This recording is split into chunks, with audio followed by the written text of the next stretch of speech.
안녕하세요. 네, 이선아입니다. 오늘 2023학년도 내년도 그 중등 임용 시험에서 교육학 논술 공부 어떻게 해야 하는지 전반적인 사항들 같이 확인하는 시간 가지게 됐습니다. 자료는 지금 학원에 나오신 쌤들은 받으신 자료 소책자가 있을 거예요.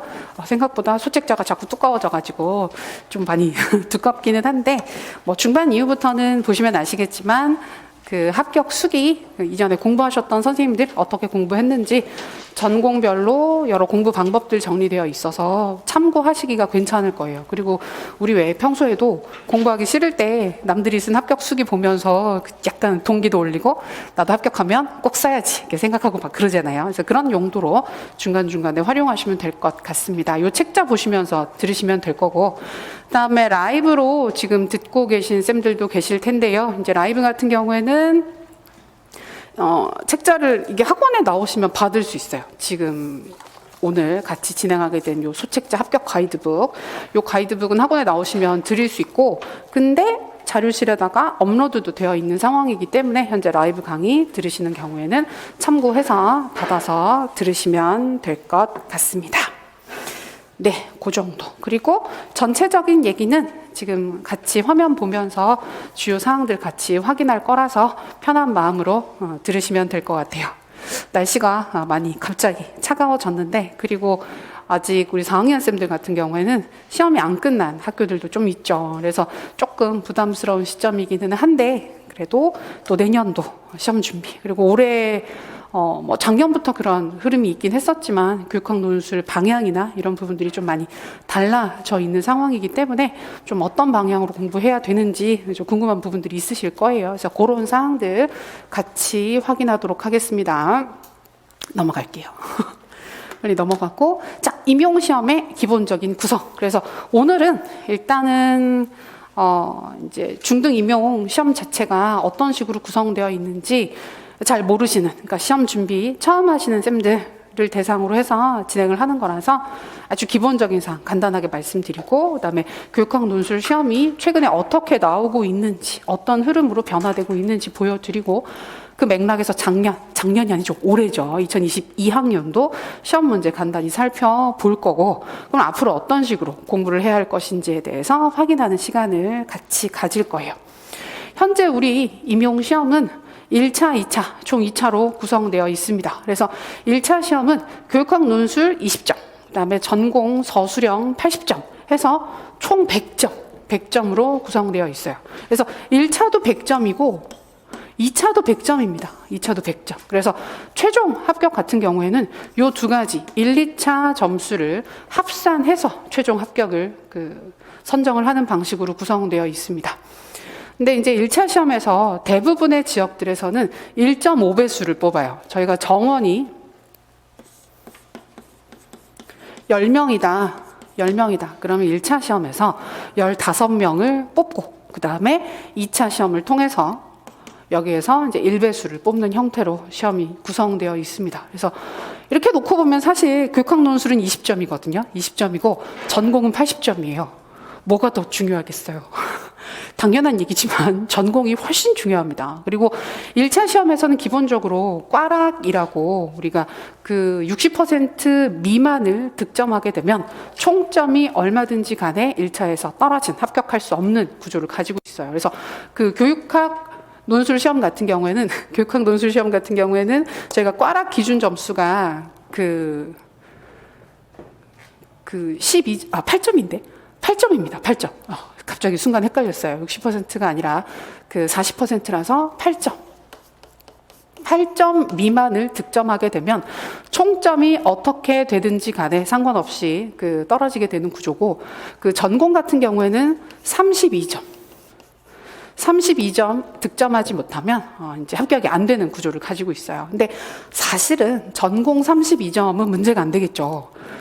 전공을 꽈락을 했는데 교육학을 아무리 잘해도 총점 자체가 되게 높을 수가 없는 구조이기 때문에 보통 꽈락을 걱정하는 점수대는 교육학입니다. 교육학 논술에서 꽈락을 걱정하는 경우들이 있어요. 근데 최근에는 잘 없어요. 예전에 객관식 때도 같은 구조였었거든요. 우리 객관식 시험도 꽤 오래 2013학년도까지는 객관식 시험을 봤었는데 그때는 가끔 교육학논술이 꽈락이 나와서 총점이 높은데도 떨어지신 분들이 있긴 있었어요. 근데 지금은 그게 큰 의미가 없는 상태고 대부분은 아무리 못 받는 경우는 아니지만 이게 합격을 하는 점수 선 자체도 해마다 조금씩 다르기는 한데 보통은 12점 이상은 보통 받으시고 안정적으로 받으시는 경우에는 16, 17점대 언저리를 받는 형태로 시험이 진행이 되고 있습니다. 그렇기 때문에 사실은 꽈락을 걱정하는 건 큰 의미는 없고 시험의 구조상 이런 부분들 이제 40점 미만, 40% 미만을 득점하게 되면 꽈락이다라고 하는 구조가 있다라는 거 아시면 될 것 같아요. 근데 1차 시험 자체는 우리 교육과정 평가원에서 출제를 하고 있기 때문에 전국 시험이 공통입니다. 전국 시험 형태, 문제 구조, 문제 전부 다 공통으로 진행이 되게 되는데 2차는 교육청별로 진행이 돼요. 교육청별로 진행이 되기 때문에 달라요. 내가 응시한 지역의 교육청에서 2차 시험을 어떻게 보는가에 따라 시험의 구조라든지 배점이라든지 그다음에 시험을 보는 시간 자체도 좀 차이가 있고 그다음에 실기 교과들 같은 경우에는 실기를 보는 과목들 자체도 좀 차이가 있어서 애초에 1차 원서를 쓰실 때도 2차 시험에서 보는 시험 형식이나 이런 부분들을 감안해서 그 원서를 쓰시는 게 일반적입니다. 쌤들 지금 약간 긴장되시나요? 그건 아니죠. 시험 보는 것도 아닌데 그 분위기가 약간 이렇게 딱딱한 느낌이라 그 약간 저도 오랜만에 한동안 지금 1차 시험 끝나고 나서 2차 특강하고 나서 강의가 많이 없었거든요. 강의가 많이 없고 오랜만에 쌤들을 직접 보고 있는데 분위기 자체가 다 비대면 상황이기 때문에 오랜만에 뵙는데 분위기가 또 다르네요. 쌤들 오늘 끝나고 어디 다들 좋은 데 가시지 않으세요? 금요일인데 그 시내에 나왔는데 시내? 옛날 표현이야. 그래서 도심지로 나왔는데 약간 그쵸. 그러진 않겠죠. 요새 상황 자체가 별로 좋지가 않아서 다들 조심조심 하실 텐데 다시 돌아와서요.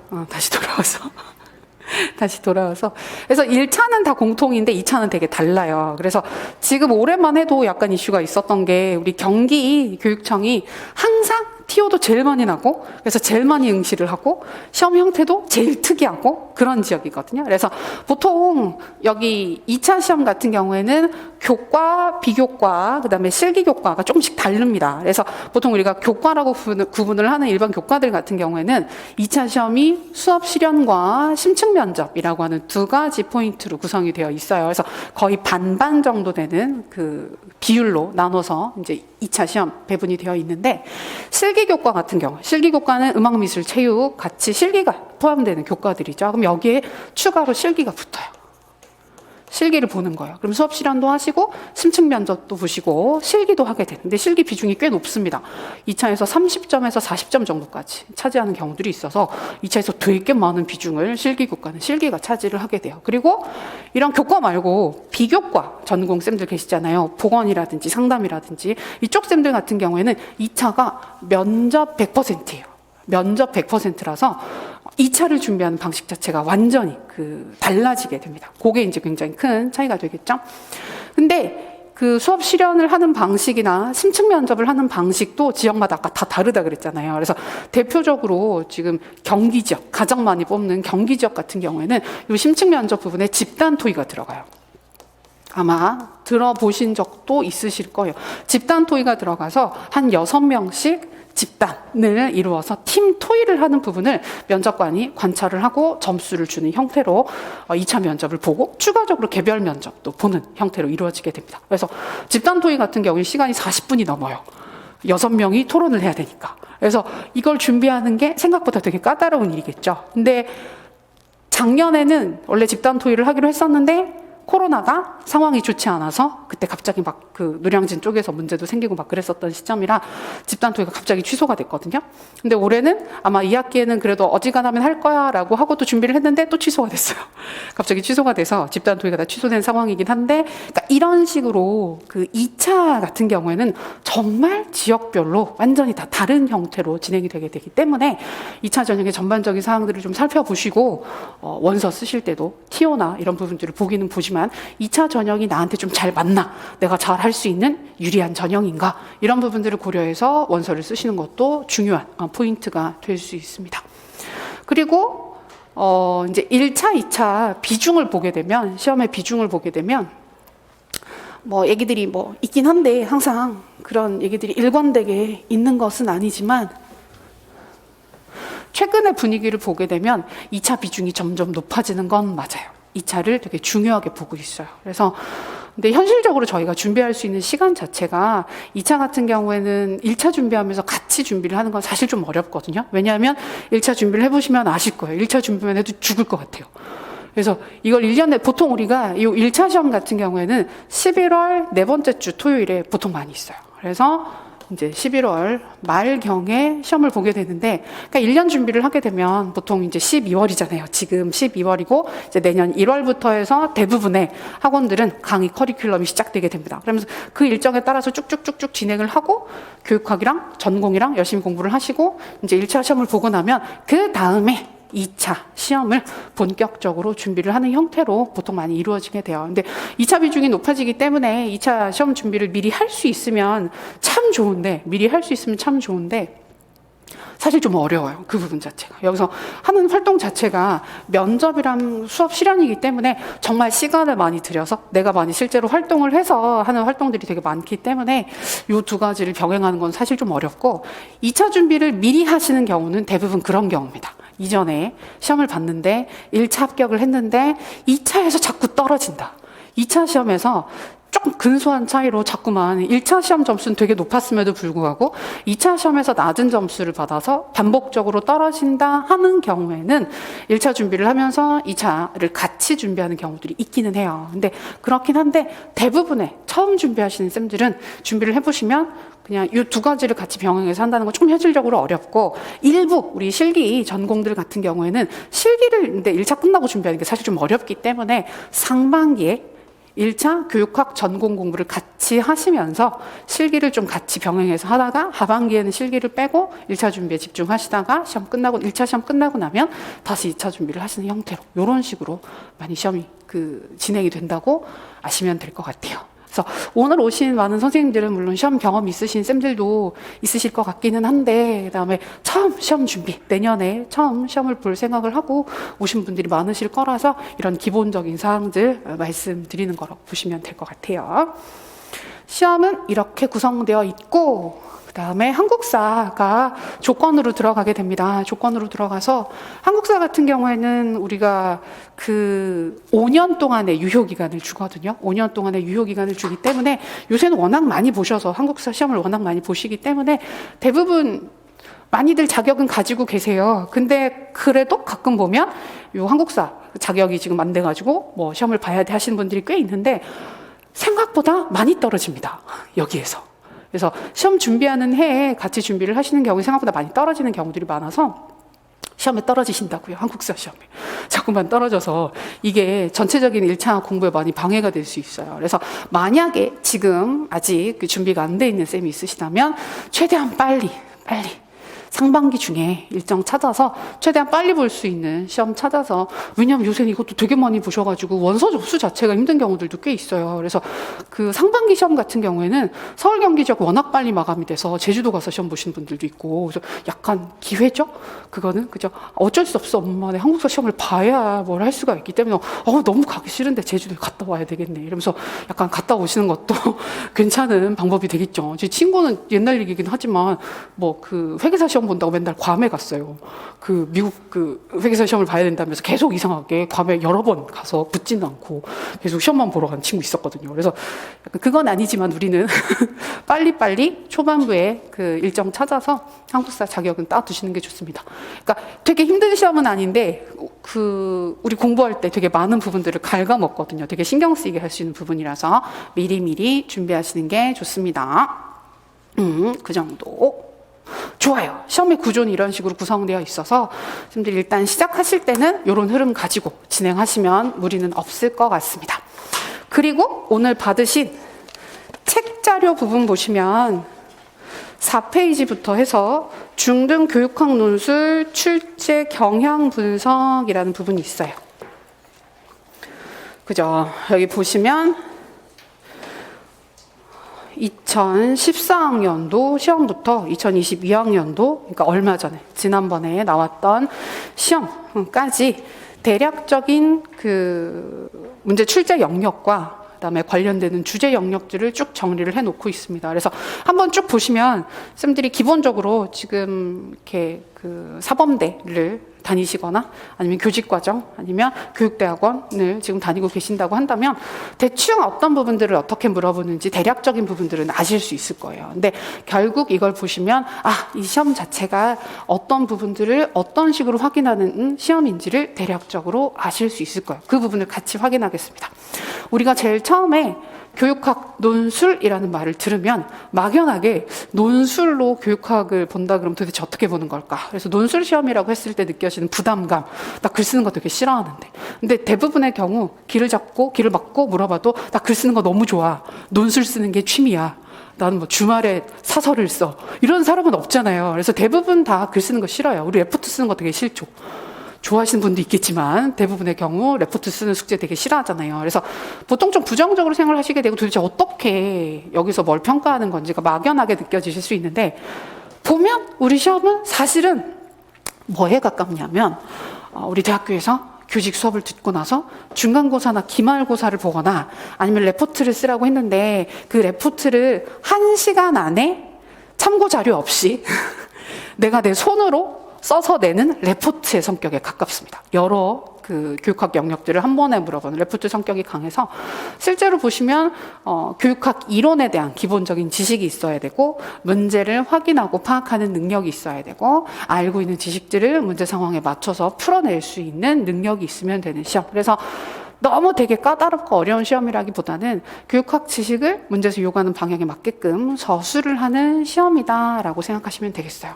그리고 우리 시험 자체가 2014학년도부터 시행이 됐기 때문에 2013년도에 처음으로 시험이 진행이 됐습니다. 그래서 올해까지 시험이 진행되면 대략 한 10년 가까이 시험이 진행이 됐잖아요. 그래서 그 사이에도 똑같은 교육학 논술이라는 이름으로 문제가 출제가 되긴 했지만 출제 유형들이 좀 왔다 갔다 했어요. 왔다 갔다 해서 초반부에는 굉장히 열린 형태로 문제가 출제가 됐다가 중반쯤 되게 되면 생각보다 형식은 논술인데 물어보는 사항을 가만히 보면 단답형 시험에 가까운 시험으로 잠깐 진행이 됐어요. 그때가 가장 공부하는 사람 입장에서는 편했던 시점이죠. 채점하는 사람 입장에서도 편하고 공부하는 사람 입장에서도 편했는데 최근 시험이 다시 바뀌었어요. 바뀌어서 좀 열려있는 정답이 딱 막혀있다라기보다는 알고 있는 지식들을 활용하는 형태로 많이 바뀌었습니다. 어떤 부분들이 그렇게 주어지게 되는지 좀 같이 확인을 해보면 먼저 여기에서 올해 시험은 우리 시험은 주제가 있어요. 주제라고 해서 제일 초반부 시험에는 주제가 없었어요. 주제가 없고 그냥 제시문 사례 주고 여기에서 뭐뭐뭐뭐뭐를 논하세요라고만 문제가 출제가 됐었는데 그때도 사실은 주제가 있었던 거예요. 주제가 있어서 아마 이 정도 문제를 주면 시험을 푸는 학생들이, 시험 답을 쓰는 학생들이 주제를 알아서 찾아서 한 편의 글로 완성해서 쓰겠지라고 기대를 했던 거예요. 출제자 입장에서는. 근데 몇 년이 지나도 그런 글들이 나오지 않은 거예요. 답으로. 그러니까 아니구나 라고 판단을 하고 어느 시점부터 해서는 주제를 주기 시작했어요. 그래서 작년 주제는 학교 내에 교사 간 활발한 정보 공유를 통한 교육의 내실화를 추구하는 게 주제였습니다. 그래서 내실화라는 표현 자체도 시험 보고 나서 이게 무슨 말이지 모르겠어 라고 생각하신 분들 좀 있었는데 그 수준을 높이는 거예요. 그러니까 그 단단하게 내적인 그 효과성을 증진시키는 방법에 대해서 물어본 겁니다. 그러면 요 4가지 영역을 주로 물어봐요. 그래서 지금까지 아주 초반부에는 5가지를 물어본 적도 있었는데 대부분의 시험은 주제 하나 주고 그 주제와 관련해서 구체적인 논의 영역을 4개를 주는데 이 4개 영역 안에서 물어보는 부분들은 보통 2가지씩 물어보는 경향이 있어요. 그래서 가만히 보면 한 8가지 정도 사항, 7개에서 8가지 정도 사항을 써야 하는 형태로 문제가 구성이 되어 있습니다. 근데 이 모든 사항들이 이 주제를 중심으로 한 편의 완성된 글로 서술이 될 수 있도록 그 구성이 되어야 하는 것이 우리 글의 조건이라고 보시면 되겠습니다. 그러면 지금 보면 출제되는 영역이 작년에 교육 과정 부분, 쌤들 교직 과정 수업 들을 때 떠올려 보시면 교육 과정 부분은 대부분 필수죠. 필수라서 필수가 있고 선택이 있는데 교육 과정 쪽은 전공 교육과정 말고 일반 교육학에서도 교육과정은 대부분 필수로 들어갈 겁니다. 그리고 교육평가도 뭐 측정 및 평가, 통계 이쪽도 같이 들어가긴 한데 평가 부분, 교수이론 및 공학, 그 다음에 교육행정 해서 우리 많이 언급되는 요 4가지 영역이 작년에 출제가 됐었는데 앞에도 기출 영역들을 쭉 보시게 되면 반복적으로 출제되는 영역이 몇 가지가 있어요. 그래서 우리 시험 같은 경우에 준비하실 때 아무래도 자주 출제될 수 있는 빈출 영역들을 중심으로 공부를 하시는 게 일반적인 방식입니다. 그래서 작년에 보면 그래서 교육과정 나오면서 교육과정의 수직적 연계성이 학습자 측면에서 갖는 의의를 쓰라 그랬거든요. 근데 의의를 쓰라 그랬는데 이 의의라고 하는 부분이 정답이 없는 거예요. 이 부분부터 활용을 물어보는 형태. 그리고 제시문과 관련된 교육과정 재구성의 구체적인 방법을 쓰라고 했는데 여기 제시문과 관련된 조건을 주고 제시문에서 이런저런 얘기들을 하면서 특정한 조건을 주고 이 조건에 부합하는 교육과정 재구성 방법을 쓰라고 한 것이기 때문에 암기 인출이 아닌 거예요. 암기 인출이 아니라 우리가 교육과정을 재구성하는 여러 가지 방법들을 알고 있는 상태에서 제시문 조건에 맞는 부분들을 찾아서 답으로 구성하는 형태였습니다. 그래서 교육과정 파트가 다 활용이었어요. 활용이었고 근데 그냥 아무것도 모르는 상태에서 활용을 할 수는 없어요. 우리가 기본적인 사항들은 알고 있어야만 그 지식을 기반으로 해서 제시문 내용과 연관해서 쓸 수 있는 문제. 자, 교육평가 파트는 총평이라고 해서 어세스먼트, 총평관, 우리 평가 공부하면 제일 초반에 배우는 파트인데 이 총평의 관점으로 학생을 진단하는, 우리 학기 초에 학생의 상태를 진단하는 진단평가를 실시하고 싶은데 이 진단평가를 총평의 관점으로 실시한다면 어떤 방법이 있을까? 역시 활용이에요, 이 부분도. 총평이 뭔지 알아야 되고 진단평가를 하는 목적이라든지 특성이라든지 이런 부분들을 알고 접근해야 되는 문제. 그리고 제시문에서 언급한 평가 결과의 해석 기준을 또 제시를 하는 거. 근데 이거는 약간 인출이긴 한데 역시 제시문 조건에 맞는 답을 찾아서 쓰는 부분이라서 굉장히 활용성이 강한 문제였다. 그리고 교수이론 및 공학은 뒷과 캐리의 교수체제 개발 모형, 아마 교수이론 및 공학 수업 들으셨으면 뒷과 캐리 체제 모형 큰 거 10단계짜리 그림 아마 보신 분들 많을 텐데 보통 교수이론 및 공학에서 제일 크게 보는 모형이라 그러면 간에 열심히 보고 악스 열심히 보고 그 다음에 뒷과 캐리 열심히 보게 되는데 그 모형의 세부 단계에 대해서 물어봤어요. 여기가 사실은 거의 이 문제에서 유일한 인출과 관련된 사항이었습니다. 그래서 알고 있는 사항들을 그대로 인출하는 것과 관련되는 게 이쪽 문제였었고 그 다음에 보면 온라인 수업 중 학생 고립감 해소를 위해서 활용할 수 있는 교수 활동은 무엇일까? 그리고 이 활동을 지원할 수 있는 적합한 테크놀로지를 하나씩 얘기를 해봐라. 완전 활용이죠. 이 부분들 같은 경우에. 근데 굉장히 시의적인 지금 상황에 딱 필요한 관련되는 부분들을 연계해서 물어보는 활용 문제가 출제되었다. 교육행정 파트는 제시된 학교 중심 연수의 종류를 확인을 해보자. 제시문 내용을 보게 되면 학교 안에서 동료 교사들끼리 자율적으로 자발적으로 시행하게 되는 연수가 뭐가 있을까요? 이렇게 얘기를 하고 있기 때문에 그 조건에 맞는 연수 방법, 결국 장학기법을 찾고 이걸 도와주기 위한 학교 차원의 지원 방안을 쓰라고 했는데 여기도 다 활용이라고 볼 수가 있어요.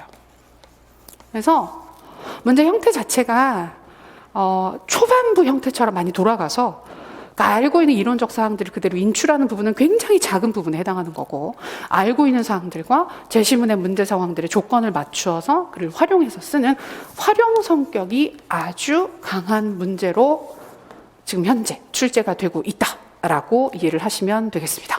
근데 이거를 보통 많이 겁을 내요. 그래서 이번 시험 같은 경우에는 1차 시험 끝나고 나서 뭐 전공은 워낙 전공별로 난이도가 달랐었기 때문에 다양한 얘기들이 있었지만 교육학학 시험을 보고 나서 많은 선생님들이 어려웠어. 왜냐하면 알고 있는 걸 그대로 인출하는 게 아니라 내가 알고 있는 걸 조건에 맞춰서 활용을 해야 되는 성격이 강하다 보니까 그런 부분들에 대해서는 보통 자신이 많이들 없어요. 우리도 모의고사 되게 많이 보지만 선생님들이 알고 있는 걸 활용해서 쓰시면 되는데 그러니까 우리가 생각보다 우리 교육과정 자체가 예전부터 쌤들도 학교 다니실 때 보면 뭐 창의적 사고 능력, 문제 해결 능력, 비판적 사고 능력 이런 거 되게 많이 강조하는 분위기에서 공부를 했잖아요. 그럼에도 불구하고 책에 없는 답을 내가 찾아서 만들어서 쓰는 활동에 대한 부담이 되게 크거든요. 근데 이번 우리 시험 자체가 사실은 교육학 시험이 그 부분을 되게 많이 강조하는 시험으로 바뀌었다. 그래서 앞으로 공부하실 때도 아마 교육학 시험은 계속 이런 흐름일 것 같아요. 한동안은 이런 흐름으로 출제가 될 것 같아서 잘 아는 것도 중요하고 잘 이해하는 것도 중요하긴 한데 그런 부분들을 좀 문제 상황에 맞게끔 적극적으로 활용하는 연습들, 그런 부분들을 과정을 통해서 많이 하실 수 있으면 참 좋겠다라는 걸 볼 수 있는 문제였습니다.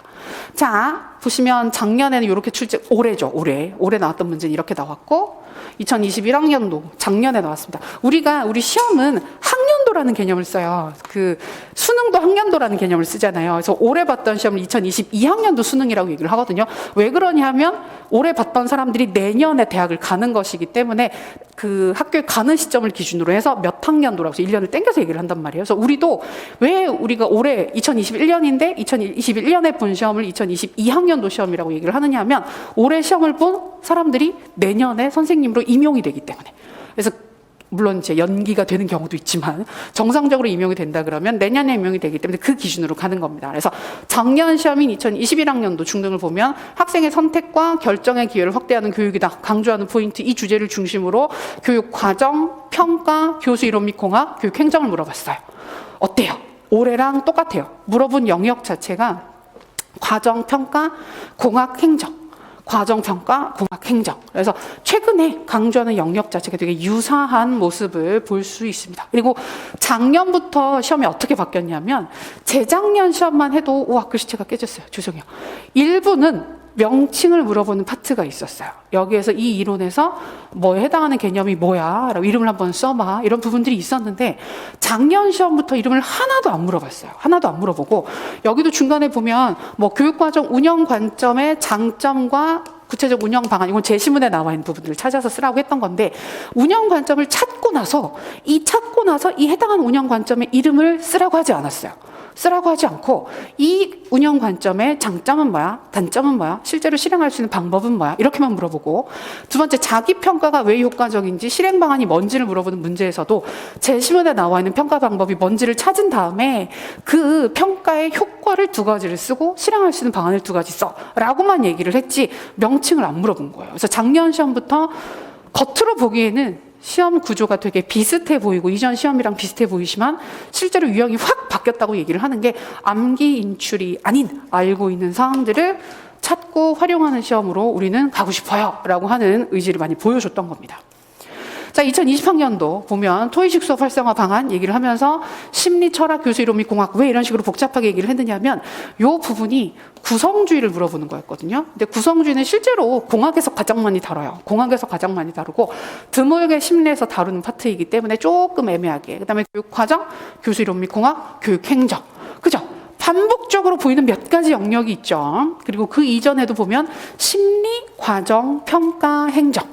그리고 과정, 교수 이론 및 공학, 평가, 행정. 요 정도 해서 지속적으로 반복적으로 보이고 있는 몇 가지 영역들이 있습니다. 그래서 요거는 따로 우리 강의나 이런 거 앞으로 공부하실 때는 되게 많이 강조하는 부분이긴 한데 거의 빠지지 않고 매번 출제된 두 가지 영역이 교육 과정 그리고 교육 행정입니다. 그래서 이 부분은 저도 혹시나 우리 4학년 쌤들 중에 아직 교직 수업이 남아있는 부분들이 있다.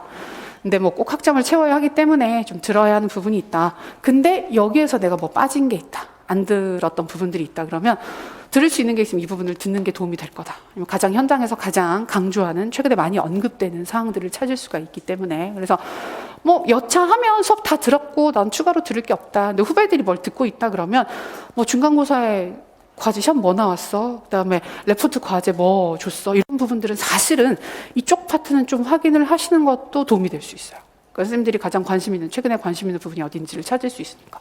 그러니까 요 두 영역은 거의 빠지지 않고 출제가 됐습니다. 그리고 교육 평가. 는 초반에 아주 자주 물어봤었던 부분이고 그다음에 교수 이론 및 공학은 최근에 정말 많이 물어보는 부분입니다.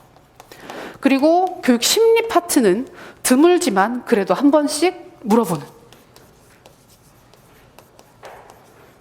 그래서 최근의 예상은 보통 어떤 식으로 얘기를 하느냐 하면 총 4가지 영역이 나오잖아요. 4가지 영역이 나오는데 4가지 영역 중에 과정과 행정은 반드시 나온다. 보통은 반드시 나올 것이다. 근데 나머지 2개는 평가, 교수공학, 교육심리 중 2가지가 보통은 출제가 된다라고 보통 생각을 해요. 그래서 공부를 하실 때도 요쪽 파트를 특히 신경 써서, 그래서 뭐 우리가 공부를 하다 보면 더 중요한 거, 덜 중요한 거 좀 구분해서 보잖아요. 아무래도 시험에 나올 것 같은 거 더 많이 신경 써서 보시게 되는데, 그럴 때도 과정이랑 행정 부분은 전부 다 중요하다. 뭐가 나올지 모른다. 사실 아무리 짜잘한 부분이라도 그런 부분들은 물어볼 수 있기 때문에 여기는 신경 써서 보는 부분으로 이해를 해두시면 되겠습니다. 그럼 지금까지 시험이 진짜 여기만 나왔을까? 그건 아니에요. 이거 말고도 다른 부분들에서도 나왔어요. 어떤 부분들? 이제 그 교육의 이해 파트에서 우리가 아주 초반에 보는 부분들인데, 자유교육이 언급된 적이 한 번 있었어요. 자유교육 언급하면서 교육의 내재적 목적을 출제한 적이 있어서, 이 부분은 사실 교육의 이해 파트로 많이 보긴 하는데, 교육사, 서양교육사 쪽으로도 볼 수 있고요. 서양교육사.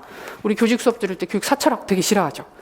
그쪽 파트 다 싫죠. 사실 여기만 싫은 건 아니고 대부분 다 안 좋아지시긴 하시는데, 철학 파트 이쪽으로 출제된 파트가 한 번 있었고요. 한 번 있었고, 그 생활지도 및 상담에서도 나온 적이 있어요. 상담 파트에서도 인간 중심 상담이나 비행 관련해서 문제가 출제된 적이 있었습니다.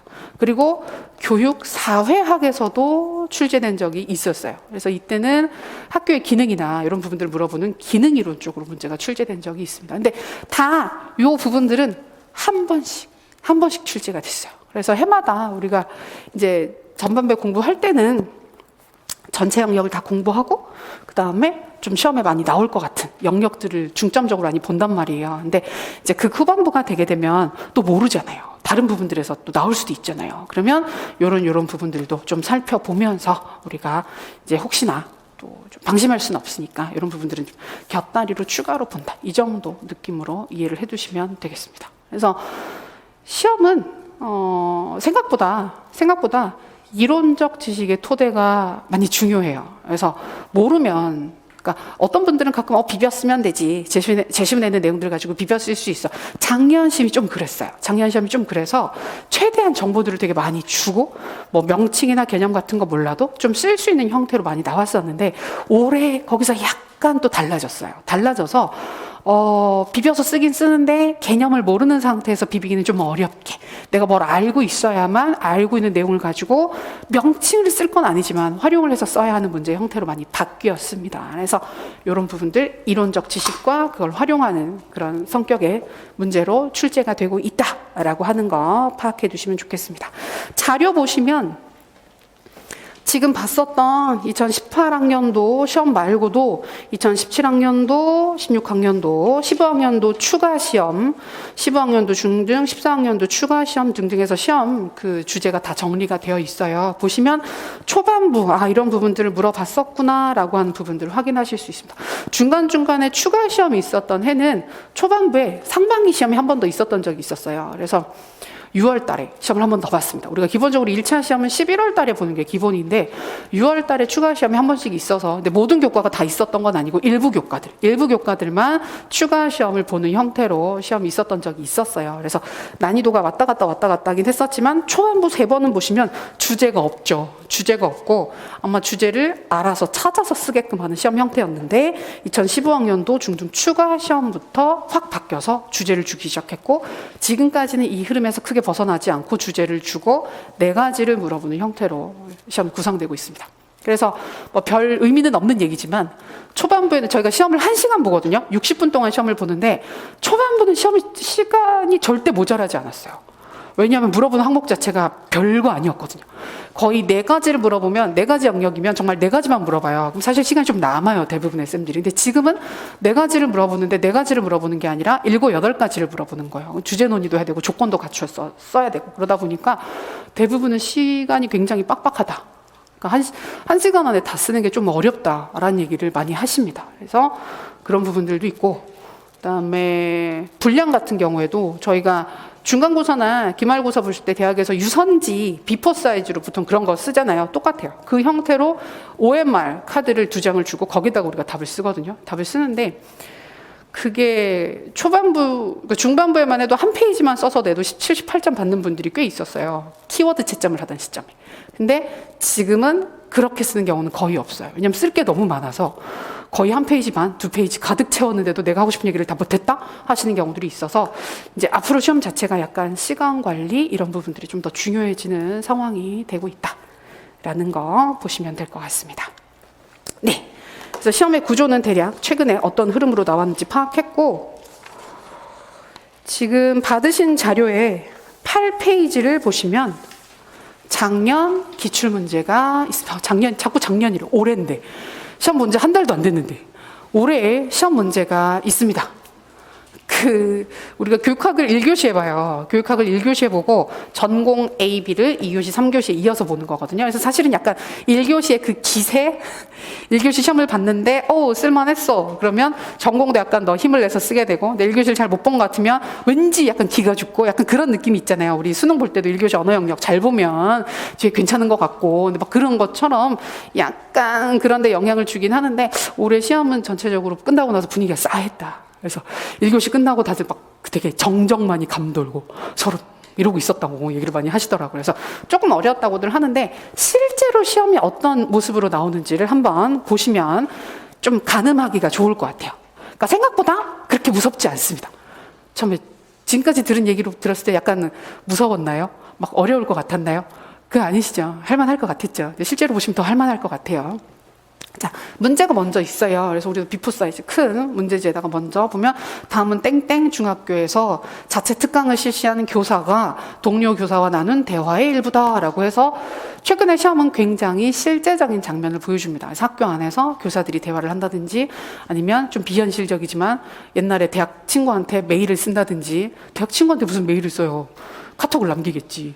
그래서 약간 메일을 쓴다든지. 그래서 이 내용을 읽고 학교 내 교사 간 활발한 정보 공유를 통한 교육의 내실화라는 주제로라고 해서 주제를 굉장히 명확하게 줍니다. 문제에서 주제를 주고 이것을 주제로 교육과정 평가, 교수 전략, 교원 연수에 대한 내용을 구성 요소로 해서 서론, 본론, 결론을 갖추어 논하라라는 조건을 줍니다. 그래서 우리는 글 쓸 때 서론, 본론, 결론이라고 하는 논리적인 글의 형식에 따라서 글을 써주셔야 하고, 이 주제가 전체 글에 서론, 본론, 결론 모든 부분에 다 확인이 되어야 하는 그런 형태예요.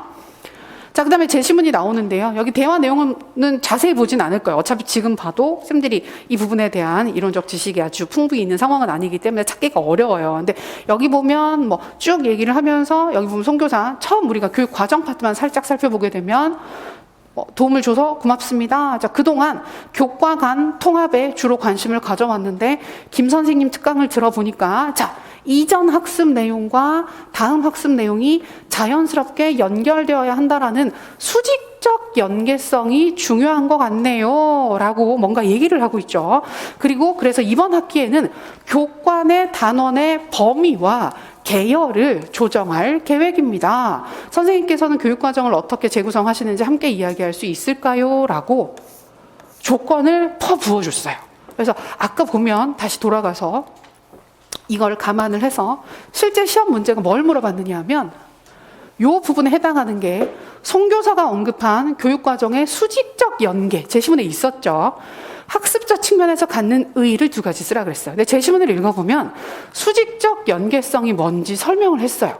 학습이 끝나는 시점과 새로 시작되는 시점이 얼마나 자연스럽게 잘 이어지는가가 수직적 연계성이다라고 얘기를 했기 때문에 개념을 모르는 경우에도 그런 개념이면 어떤 장점이 있을까? 우리가 유추를 할 수 있고 추론을 할 수가 있잖아요. 그 부분을 두 가지 쓰고 송교사가 계획하는 교육과정 재구성의 구체적인 방법을 두 가지 쓰라 그랬는데 여기 아까 조건을 보게 되면 나는 재구성하고 싶어. 근데 뭐냐 하면 교과 내에서 교과 간 아니에요. 다른 교과들과 연계를 하는 게 아니라 내 교과 안에서 특정 단원의 범위와 계열을 조정하는 방식으로 재구성을 한다고 얘기를 했어요. 근데 이 조건을 맞추려면 범위가 뭔지, 계열이 뭔지 개념을 알고 있어야 하는 겁니다. 우리가 교육과정학에서 범위는 교과의 폭과 깊이라고 해서 특정 기간 동안 몇 개의 교과를 가르칠 거고 각 교과들의 시수, 단원들의 시수를 판단을 하는 거거든요. 그리고 계열은 순서를 의미하는 거예요. 어떤 순서로 가르칠 것이냐. 그러면 이번 문제에서 교육과정을 재구성하는 조건 두 가지, 방법을 두 가지 쓰라고 했었을 때는 범위를 고려한 재구성 방법 하나 쓰고 계열을 고려한 재구성 방법 하나 쓰고 이러면 답이 되는 거였어요. 그러니까 시험 문제가 요구하는 방향 자체가 어떤 식으로 구성되어 있는지 보이시죠? 그래서 이게 그러니까 되게 어려운 건 절대 아니에요. 왜냐면 교육과정 공부하시면 아주 초반에 이 부분을 다 공부하시거든요. 공부하셔서 기본적으로 알고 있는 사항들이에요. 그래서 그걸 그냥 우리가 교육과정 재구성 방법을 달달달달 외워서 쓰라는 문제가 절대 아니고 문제 조건이 이런 게 있으니까 이런 부분들을 감안해서 답을 쓰면 돼 라고 알려주는 그런 형태의 문제입니다. 절대 어렵지 않습니다. 그리고 그 외의 단락들도 다 그런 식으로 구성되어 있어요. 제시문 내용 자체가 이런저런 조건들을 쫙 주면서 그 조건에 맞춰서 제시문에서 요구하는 사항들을 써라. 그래서 배점 부분을 마지막에 보시면 15점, 5점이라고 해서 내용 부분이 15점이고 형식 부분이 5점이에요. 그래서 가끔 약간 우스갯소리도 아니지만 정말 시험 공부를 하나도 안 하고 우리가 이렇게 그 시험 보러 갈 때 약간 저는 뭐 관광하러 왔어요 하시는 분들이 있거든요. 시험 분위기 어떤지 구경하러 왔다. 남들은 쉬는 시간에 뭐 먹는지 보러 왔다. 이런 분들이 가끔 있어요. 근데 그런 경우에 답을 처음 하나도 모르는데 서론, 본론, 결론을 제시문 내용을 가지고 쭉 와서 쓰게 되면 몇 점을 받을 수 있을까? 그 기본 점수가 5점입니다. 5점. 형식 부분을 완전하게 갖춰서 쓰게 되면 5점은 줍니다. 근데 제시문에 있는 내용들을 잘 비벼서 쓰게 되면 한두 개는 맞거든요. 그럼 8점이 나와요. 8점이 나와서 보통은 꽈락을 넘기는 점수를 받게 되는 거죠. 그래서 여기 내용 부분을 보시게 되면 생각보다 굉장히 구체적으로 배점을 보여줘요. 그래서 어디에서 얼마나 점수가 발생하는지를 하나하나 다 볼 수가 있습니다. 여기 보시면 교육과정 수직적 연계성이 학습자 측면에서 갖는 의의를 두 가지 써라. 그다음에 성교성학 개혁하는 재구성 방법을 두 가지 써라. 4점이죠. 그럼 어떻게 되겠어요? 여기 2점, 여기 2점. 각각 1점, 1점, 1점, 1점 다 쪼개서 채점을 합니다. 이거는. 두 번째 부분도 총평의 관점으로 진단할 수 있는 실행 방안 두 가지 써라. 활용할 수 있는 평가 결과 해석 기준 두 가지를 이유와 함께 제시하세요. 4점이기 때문에 역시 여기도 2점, 여기도 2점. 그래서 점수가 어디서 어떻게 빠졌는지 뭘 맞게 썼으면 점수가 그냥 배점이 되는 거고 아니면 점수가 빠지는 거. 그러니까 다 보여요.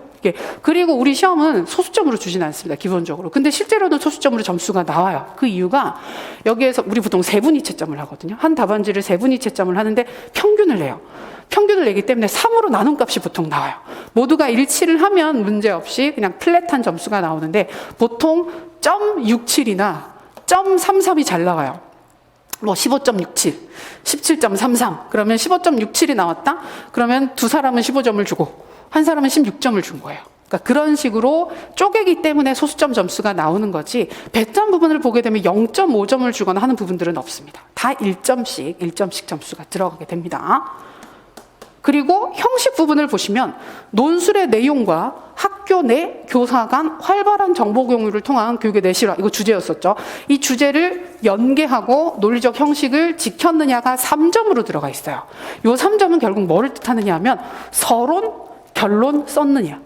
서론, 결론 썼느냐. 그리고 서론, 본론, 결론 전체 내용이 이 주제와 관련되어서 서술이 되어 있느냐를 보는 게 총 3점이 들어갑니다. 그래서 보통은 서론, 결론 각각 1점씩 보고 보통 그다음에 본문과 서론, 결론 내용 자체가 이 주제와 연계가 돼서 서술이 되었으면 1점을 받는다라고 생각하시면 돼요. 그래서 사실 여기는 거의 주는 점수죠. 서론, 결론 쓰고 내용 구성 요소에 주제 언급이 있으면. 그리고 마지막에 표현의 적절성이 2점인데 이 표현의 적절성이 맞춤법과 문장 서술에 있어서 부자연스러운 부분들, 비문, 우리가 주어 서술로 호응을 안 한다든지 이런 부분들이 있는지 없는지를 살피는 게 2점이라고 보시면 돼요. 그러니까 여기는 사실 잘 안 깎여요. 2점 같은 경우에는.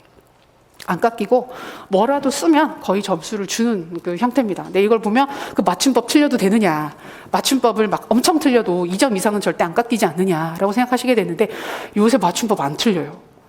쓰신 분들 보면 처음에 우리 논술 시험 쳤을 때 맞춤법 엄청 틀렸어요. 선생님들 답이 맞춤법이 꽤 많이 틀려서 맞춤법 수정을 되게 많이 했었거든요. 근데 요새는 안 틀리세요. 그래서 틀리면 안 돼요. 틀리면 글을 채점하시는 분들이 좋지 않게 볼 수밖에 없어요. 이게 원래 그러면 안 되는데 객관식이 아니라 사람이 되게 영향을 많이 받는 주관식 시험이잖아요. 그래서 대부분 현직 교사분들이 채점을 많이 하게 되는데 현직 교사 입장에서 와 맞춤법 엄청 틀렸는데 이 사람이 교사가 돼도 될까?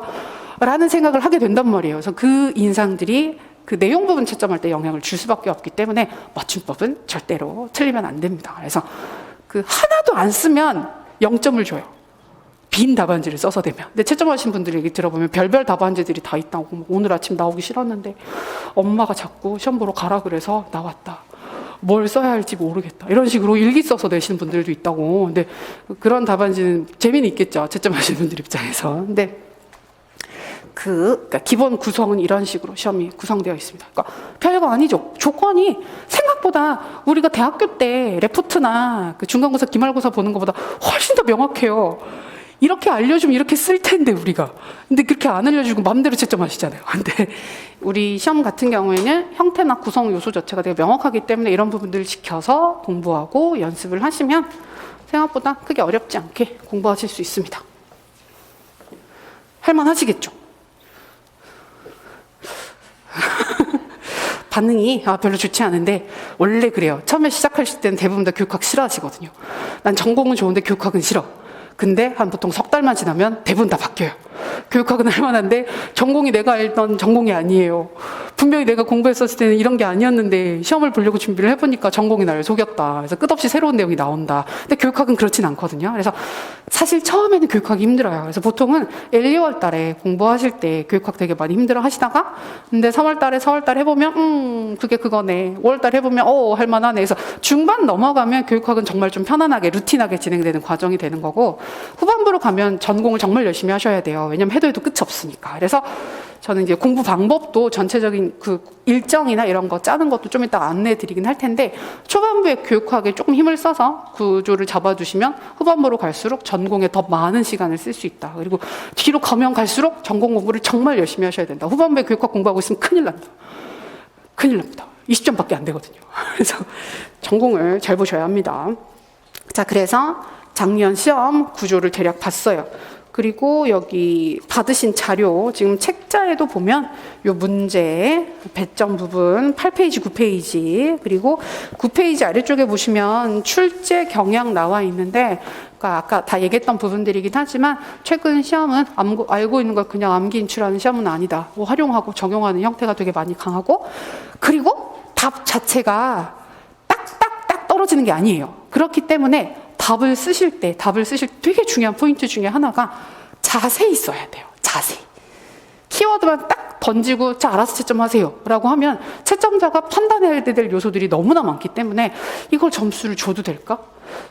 주면 안 되는 걸까? 이런 부분들을 판단하기가 되게 어렵거든요. 근데 자세히 써주고 왜 그런지 이유를 써주고 근거나 부연들을 해주게 되면, 그러니까 사실 좀 틀린 답을 쓰더라도 그 부분들을 되게 구구절절 잘 써주면 그래도 이건 맞지 않나? 이런 논리 정도면 맞다고 해야 되지 않나? 이런 식으로 점수를 주게 되는 부분들이 굉장히 커요. 그래서 지금 형태, 이런 활용과 적용을 많이 물어보는 시험에서는 좀 자세히 풍부하게 글을 써주시는 게 되게 중요한 포인트가 될 것이다. 그 정도. 그리고 여기 예시개요 부분은 우리가 실제로 우리 시험에서 연습하고 할 때도 이런 형태로 답안이나 자료들을 확인하게 된다라고 하는 거 확인하는 용도로 체크해 두시면 되겠습니다. 14페이지부터는 올해 시험이랑 관련되는 사항들 우리 수업에서 했던 부분들 보여드리는 건데 이거는 지금 쌤들이 보시는 건 크게 의미 없을 거고, 그다음에 그 이후에는 저희가 그 최근에 몇 년 동안에 그 시험 기출 문제들 풀이 자료와 함께 정리된 게 좀 있어요. 2017학년도까지 자료가 있으니까 요거는 심심할 때 보셔도 되는데 지금 보면 별 의미 없어요. 나중에 공부하시고 5월 달쯤 돼서 보세요.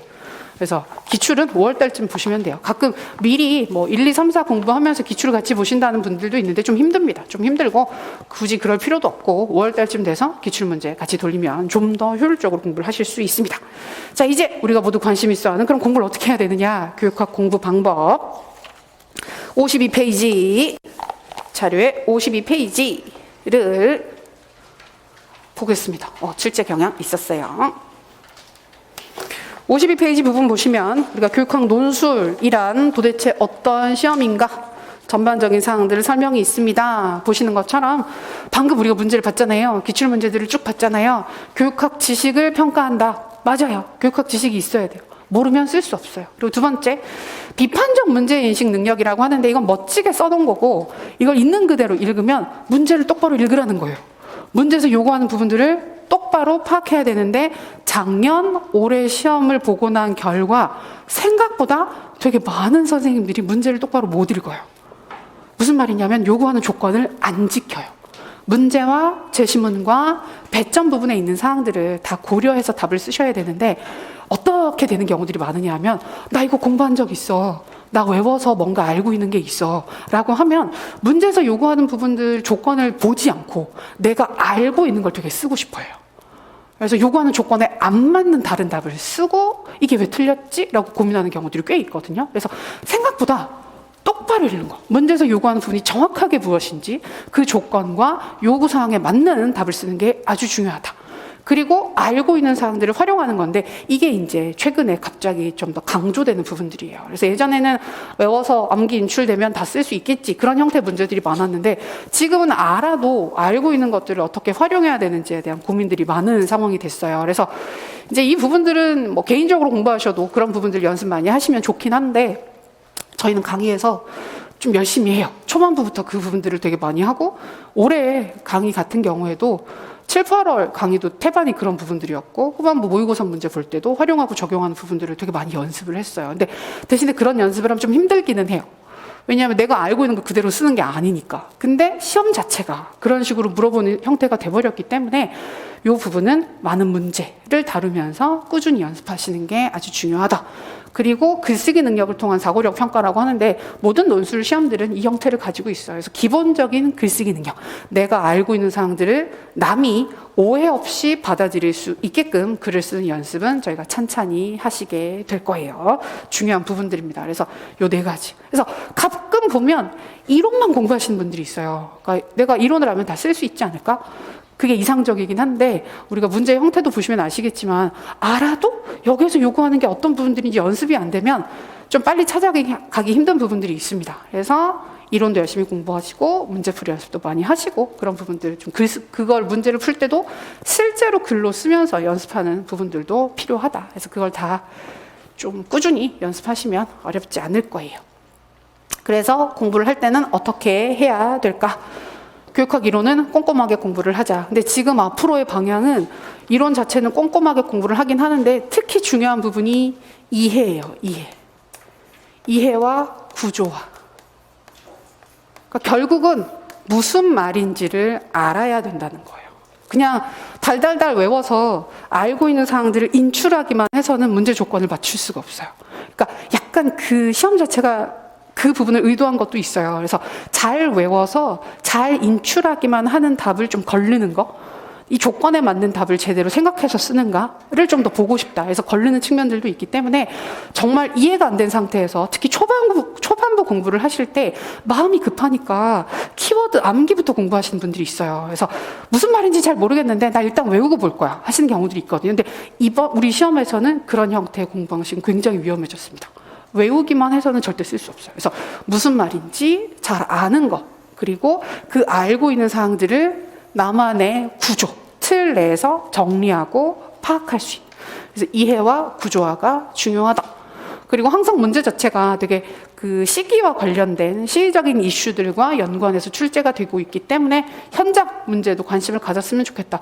그리고 올해 이제 내년도 2023학년도 같은 경우에는 변화가 되게 큰 시점이에요. 쌤들은 공부하실 때 약간 이슈가 있는 게 새 교육과정이 나오죠. 2023 새 교육과정이 나오기 때문에 거기와 관련해서 변화되는 측면들이 꽤 있을 겁니다. 그래서 전공도 막 이전에 공부하셨던 쌤들은 교육과정 부분 새로 다 공부하셔야 되는 시점이 됐거든요. 그래서 그런 부분들, 변화되는 측면들, 새 교육과정이 나와서 평가는 어떻게 변하고 입시제도도 분명히 손을 댈 텐데 올해도 뭐 이런저런 일들이 있었지만 수능에서 손을 댈 거기 때문에 그런 부분 관련해서 어떤 이벤트가 있으면 수능에서 뭐 한다더라 얘기 들으면 쌤들 별로 관심 없었죠. 지금까지는 내가 다시 볼 것도 아니고 수능 무슨 상관이야, 잘 됐어 이러고 있었는데 이제는 절대 그러시면 안 되고 가르치는 교사 입장에서 내가 학생들을 가르치는데 수능 시험이 이렇게 바뀐다면 도대체 그게 내 수업에 어떤 의미가 있을까?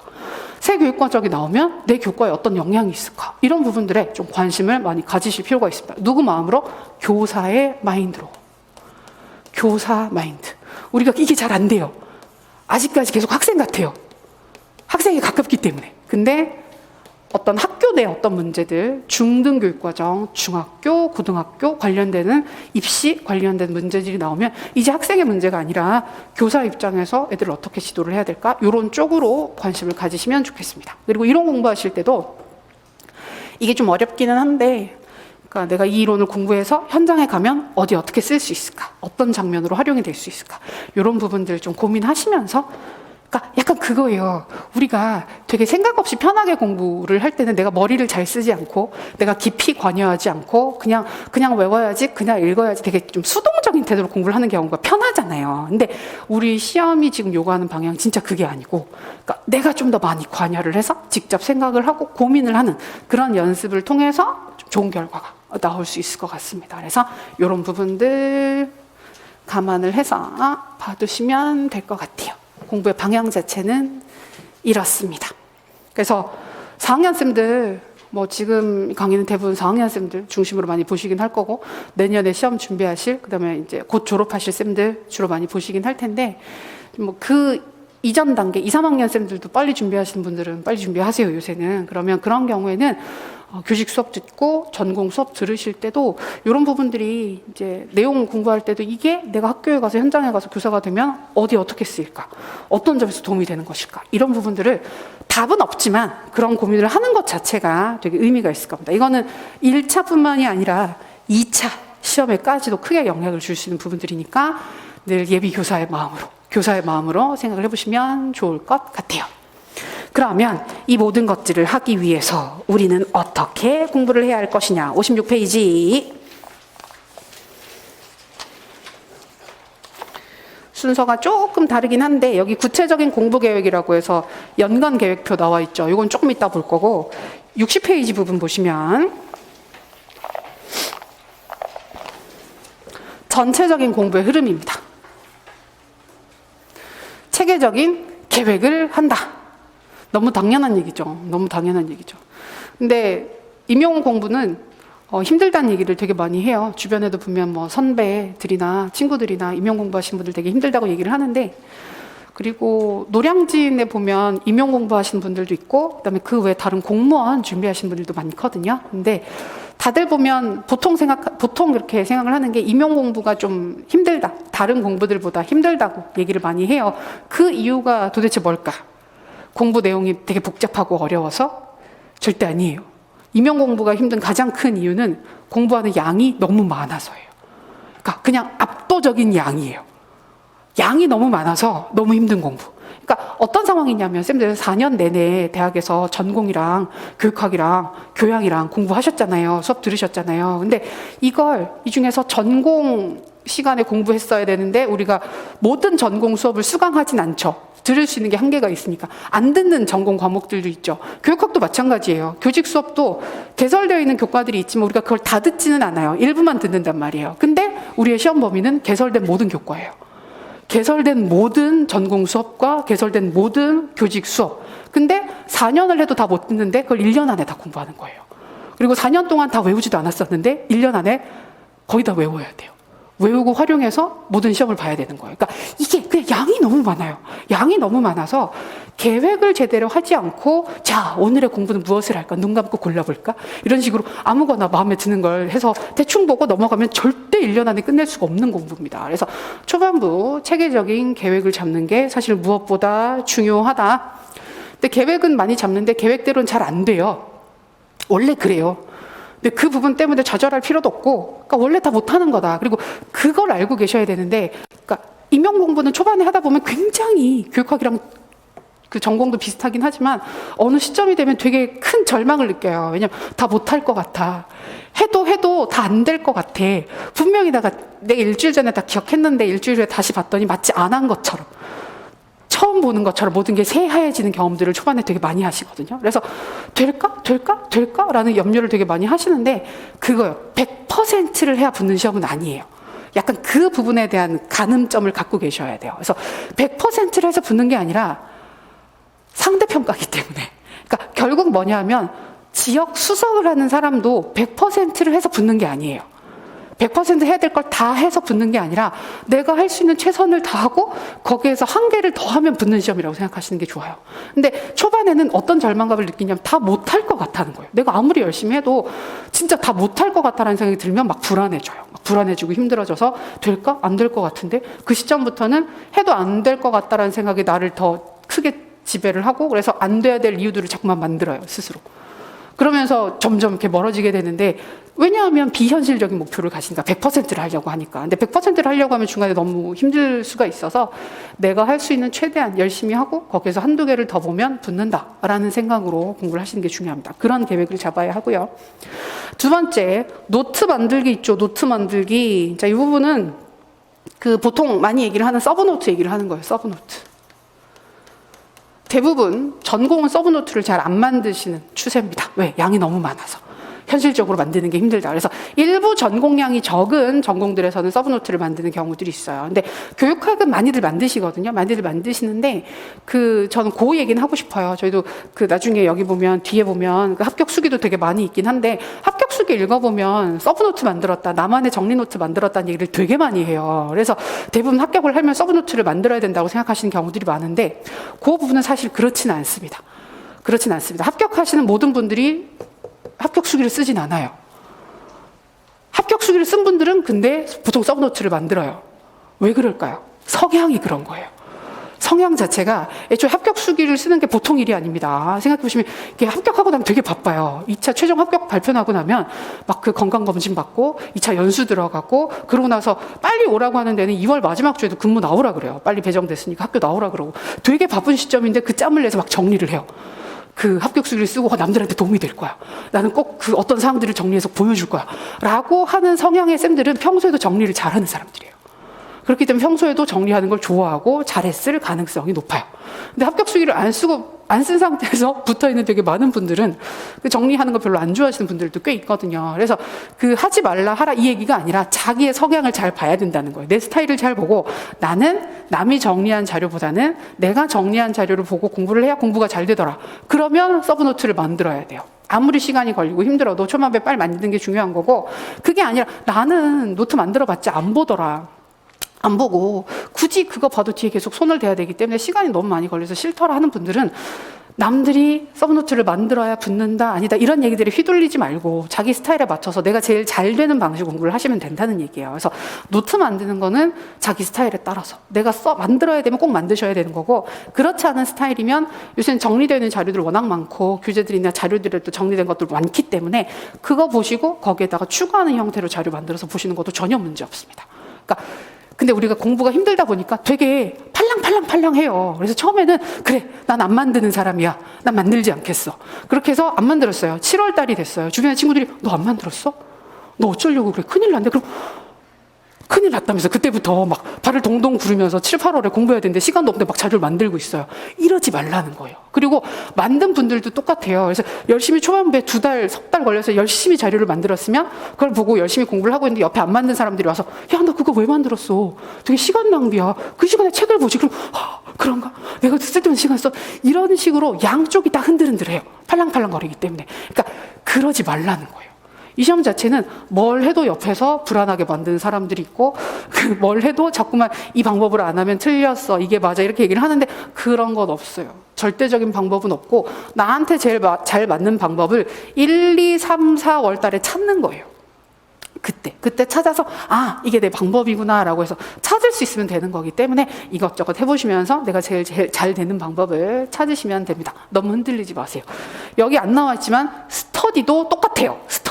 스터디를 해야 공부를 하는 것처럼 얘기하신 분들도 있는데 스터디도 정말 개인 성향 차이입니다. 그래서 어떤 분들은 스터디를 안 하면 공부를 안 하는 분들이 있어요. 그러면 해야 돼요. 근데 어떤 분들은 스터디를 해서 얻는 것도 있는데 잃는 게 큰 분들이 있어요. 사람 만나고 오면 기운이 쭉 빠져가지고 집에서 쉬어야 되고 이러고 있는 분들은 스터디 안 하고 혼자 해도 돼요. 그래서 결국은 뭐냐 하면 그러니까 자기 스타일 잘 찾아서 내가 잘 되는 방법을 찾아서 하는 게 가장 중요한 거고 남들 말에 너무 휘둘리지 말고 초반부에 그 방법을 찾는 게 노트 만들기건 스터디 하는 거건 다 그렇습니다. 근데 전공은 보통 스터디를 많이 하세요. 정보가 워낙 중요하기 때문에 혼자 하다 보면 좀 안 되는 경우들이 있어서 근데 그 스터디도 꼭 만나야 되는 건 아니니까 최근엔 비대면으로도 되게 많이 하니까 다양한 방식으로 하시면 좋겠습니다.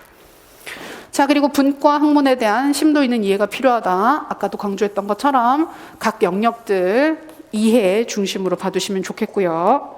이어서 또 단순한 암기 과목이 아니다. 이해를 바탕으로 한 암기 과목이라는 사실을 명심해야 된다. 초반부 공부에서 우리가 가장 많이 흔들리기 쉬운 게 외운 게 없으면 공부를 안 한 것 같다라는 불안감을 느낄 수 있어요. 그래서 그러니까 이해가 완전히 되지 않았음에도 불구하고 암기를 해서 시간을 낭비하는 경우들이 있습니다. 아무 의미 없습니다. 그러지 마시고 이해가 되고 이해가 된 상태에서 키워드를 암기하는 순서로 공부를 하셔야 돼요. 그리고 이런 사항들이 완성이 됐을 때는 자신의 지식과 교육적 안목을 믿고 문제를 푸시면 돼요. 특히 지금처럼 활용과 적용이 많은 시험에서는 그런 부분들 불안해하지 말고 내가 알고 있는 사항들을 가지고 자신감 있게 활용해서 푸시면 되겠습니다. 그리고 이거는 뭐 뻔한 얘기지만 특히 교육학 같은 경우에는 좋은 선생님, 멋진 선생님, 학생한테 도움이 될 수 있는 선생님이 되기 위해서 되게 필요한 내용들이 많아요. 중간중간에 공부하다 보면 처음에는 재미가 없지만 뒤에 보시다 보면 또 의미 있고 나 이런 교사가 돼야지, 이런 부분들을 실천해야지 라는 생각들이 드는 부분들이 많기 때문에 결국 이 공부가 나를 더 훌륭한 교사, 더 멋진 교사로 만들어준다 라는 마음으로 공부를 하시면 좋겠습니다. 그래서 전체 계획을 잡으실 때는 12월 얼마 남지 않았죠. 이제 보통 근데 이때 가장 동기가 높아요. 이때 막 뭐라도 하고 싶은데 할 게 없네 이러면서 막 그 방황하시는 경우들이 있는데 계획을 잘 잡으시고요. 계획을 잘 잡으시고 혹시나 한국사 준비가 안 돼 있으신 경우에는 지금 빨리 한국사 준비하시는 게 큰 도움이 될 겁니다. 한국사가 없는 경우에는 한국사 시험 준비하시고요. 그다음에 계획 잡으시고 만약에 1, 2월 달 시작하기 전에 뭘 보고 싶다 그러면 그 집에 있는 교육학 책들 있죠. 수업 들으셨던 교직 수업 들으실 때 들었던 교육학 책들 중에 없나요? 다 갖다 버리셨나요? 표정이 다들 뭐? 교육학 책? 그게 왜 집에 있지? 약간 그런 느낌인데 교직 수업 들을 때 있던 거 있으면 보통은 많이 없애죠. 그죠? 그 후배들한테도 다음 학기에 바로 밥 한 끼에 굉장히 흔하게 사라져 나가는 책들이긴 하지만 교육학 개론책이나 아니면 교육과정 책을 보는 게 좋아요. 교육과정이나 교수 이론 및 공학 책들이 있으면 그거 1월 전까지 한 번 정도 편안한 마음으로 이해가 안 되더라도 괜찮으니까 교육학이 처음에 보면 말 자체가 어색해서 안 와닿는 부분들도 꽤 있거든요. 그래서 그런 부분들이 익숙해지는 게 중요하니까 한두 번 읽어두시는 게 큰 도움이 될 겁니다. 그리고 이제 보통은 계획 자체를 2달 정도로 잡아요. 저희 강의가 보통 2달 기준으로 돌아가거든요. 2달 기준으로 돌아가서 1, 2, 3, 4에는 보통 이론 공부를 해요. 이론 공부를 하는데 1, 2월 달에는 기본적 토대를 다진다. 그래서 이해와 구조화가 목적이 돼야 됩니다. 1, 2월 달에는. 그리고 3, 4월 달에는 이론을 다지고 활용 연습을 시작한다라고 해서 심화, 이해, 좀 더 세부적인 부분들, 좀 중요한 사항들 중심으로 이해하시면 좋을 것 같고 요게 지금 있는 게 56페이지죠. 그죠? 56페이지에 있는 사항들이죠. 심화 이해를 하시고 그다음에 기본적인 키워드 암기가 이때부터는 시작이 돼야 돼요. 키워드 암기가 슬슬 시작이 돼야 됩니다. 그리고 알고 있는 이론 사항들을 활용하는 연습을 이 시점부터 살살 하시면 좋아요. 그리고 저희 강의도 이렇게 구성되어 있지만 5, 6, 7, 8은 문제풀이를 해요. 문제풀이. 1년 커리큘럼으로 봤을 때. 그럼 5, 6월 달에는 기출문제를 주로 봅니다. 여기서 우리가 기출문제 같은 경우에는 논술 기출, 그 다음에 객관식 기출도 꽤 많이 연계가 돼서 출제가 되기 때문에 주요 영역들 같은 경우에는 기출문제 중심으로 확인을 하는 시간, 그리고 이때부터는 기출문제도 보지만 키워드 암기에 특히 힘을 써야 하는 시기다. 이때 이해가 다 됐으니까. 1, 2, 3, 4 이해가 됐으니까. 그리고 7, 8월 달이 되면 적용 연습이라고 해서 실전 문제, 근데 이 실전 문제가 결국은 활용 문제를 본격적으로 연습을 하시면 좋습니다. 그리고 91월 요 마지막 석 달 동안은 모의고사, 모고 연습을, 그러니까 모의고사는 그게 되게 중요하거든요. 시간 맞춰서 실제처럼 써보는 연습을 하시는 게 되게 중요하기 때문에 이제 그런 부분들 맞춰서 연습을 해주시면 좋을 것 같아요. 요 흐름입니다. 전체적인 흐름은 이렇게 구성이 되는 거고, 그래서 글씨체가 웃기긴 하지만 근데 사실 아직 안 끝났어요. 연간 계획서 안내를 조금 이따 살짝 할 거거든요. 하긴 할 텐데 그 전에 우리 시험 자체가 그러니까 시험 공부는 절대 편하진 않아요. 절대 편하진 않아요. 생각보다 힘드실 거예요. 지금 생각하는 것보다 힘드실 거예요. 그래서 대부분의 많은 선생님들이 초수 때 제일 열심히 했다라고 얘기를 많이 하는 게 재수 때부터는 아니까, 얼마나 힘들었는지를 아니까 겁이 나서 무섭다. 공부하는 것 자체가 무섭다라고 얘기하시는 분들도 꽤 있어요. 그래서 절대 쉽지 않지만 그러니까 그래도 안 할 수는 없잖아요. 해야 되니까. 나 교사 할 거니까. 그래서 교사가 된 그 모습을 생각하시면서 긍정적인 마인드로 해주시면 좋을 것 같습니다. 그리고 결국은 지금 또 궁금하신 부분이 강의가 어떻게 구성되어 있는지가 또 궁금한 부분들이 있잖아요. 지금까지 얘기를 했던 건 전체적으로 그 교육학 논술 시험 준비를 할 때 어떤 식으로 하는 게 좋은지, 어떤 마인드셋으로 1년 내내 공부를 하시는 게 좋은지에 대해서 말씀을 드린 거고, 저희 강의가 어떻게 구성되어 있는지를 이제 연간 계획 간단하게 말씀드릴게요. 그래서 작년부터 되게 많이 강조했던 게 이해예요. 이해와 활용이에요. 근데 시험 자체가 그렇게 바뀌었기 때문에 그 부분들 중점적으로 강의가 구성이 됩니다. 그래서 전체적인 부분들은 이제 교육학 전반 새로운 개념에 대한 깊은 이해, 그다음에 좀 최대한 그 시험 자체가 무슨 말인지 모르는 상태에서는 답을 쓸 수 없는 시험이 되었기 때문에 그런 부분들을 최대한 전달하기 위해서 연습을 할 거고, 우리가 7, 8월 달 강의부터 해서는 좀 다양한 문제풀이 연습들을 할 거예요. 그래서 그런 다양한 형태들 확인하실 수 있을 것이고, 이런 부분들 뭐 오픈형 문항 연습 많이 하는 건 계속 많이 할 테니까 그렇게 걱정하지 않으셔도 될 것 같고, 그래서 각 강의별로 어떤 활동들을 하는지 1, 2월 달 같은 경우에는 지금 아직 책이 안 나왔는데요. 기본 이론서 상하권이 있어요. 그걸 1, 2월 달에 진도를 다 나가게 됩니다. 그래서 그 처음에 공부하신 분들, 우리 인강쌤들 같은 경우에도 가끔 이 강의를 도대체 어느 정도 속도로 들어야 하는가 헷갈린다 하시는 분들이 있는데, 그 2달 동안 다 해요.